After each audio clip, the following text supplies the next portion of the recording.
Well, Eskom will announce their interim results this afternoon. The utility still faces severe financial challenges and is likely to report another loss in profits. At its integrated results presentation in July this year, the utility did announce a net loss after tax of 21 billion rand. This was a significant increase from the 2.3 billion loss experienced in the previous year.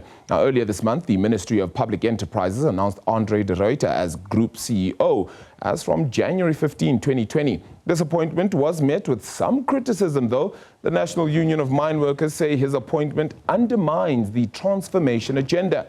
Government has also allocated 23 billion rand for each of the next 3 years, and 59 billion rand worth of assistance has been granted by Finance Minister Tito Mboweni. It is yet to be seen how this financial assistance will help the utility with its liquidity challenges. Today, the power utility warned that the system remains constrained and vulnerable, but the probability of load shedding still remains low. Out then, of course, in Sunninghill, our very own Liabo Setho to give us the latest as we head into that press conference, which is just around 13 minutes away or so. Liabo, thank you so much for the time. Eagerly anticipating another loss, unfortunately.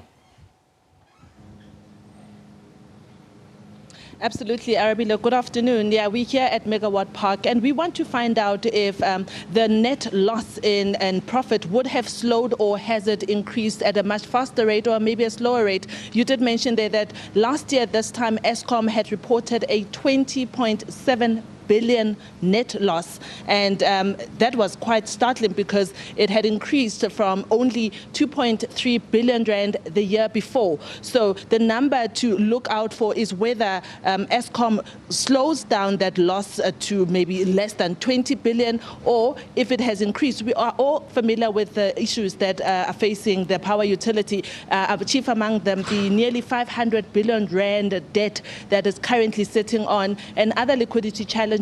Just not long ago, last week, in fact, the new CEO was announced. Mr. Andre de Ruyter was coming from NAMPAC and will be starting on the 15th of January.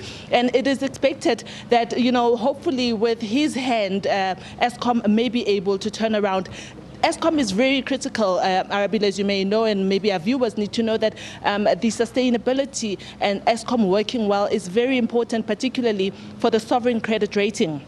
If Eskom doesn't work, it threatens the entire economy because it is, I mean, the power utility. It rests with it a lot on its shoulders. So it is important for us to see a power utility that works well, that functions well. But of course, this all will be revealed in less than 10 minutes when we are hoping that the chairman, who's also the interim CEO, Mr. Jabu Mabuza, will be taking us through how the power utility has performed in the last 12 months. And how everything will be going, what we will be expecting, and what's going to be on the foremost on the plate of Andre de Ruyter when he takes over next year. You know, confidence of staff members, that is also quite key because you can imagine if the company is constantly in the news for the wrong reasons, it really poses a threat. Yeah, look, there's not so long ago we also got word that the reason for Eskom reaching that 450 billion rand debt figure was, of course, Medupi and that build going overboard, more than 12 years of production overboard.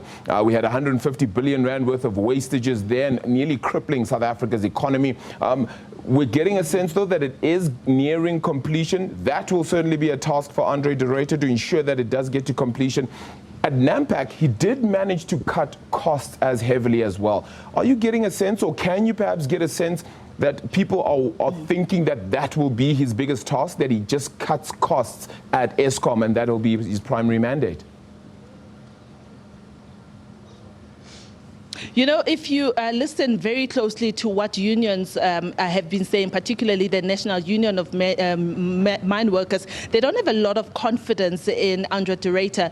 Some have even held some of the share price of NAMPAC from when he took over in 2014, 2015, which it shows that the share price has been going down. And some others are saying that he's been dubbed as Mr. Turnaround. So there's a lot of talk going around about him being the one that that will spearhead the splitting into generation, transmission and distribution. We know that Eskom is going to be turned into 3. So if that is his core speciality of turning things around or corporations around, maybe hopefully, this is probably the person we need. But of course, the pudding is in the tasting, as they say, Arabile. We'll have to wait until Mr. Director takes over next year, and we'll see whether he brings back the confidence even for the markets.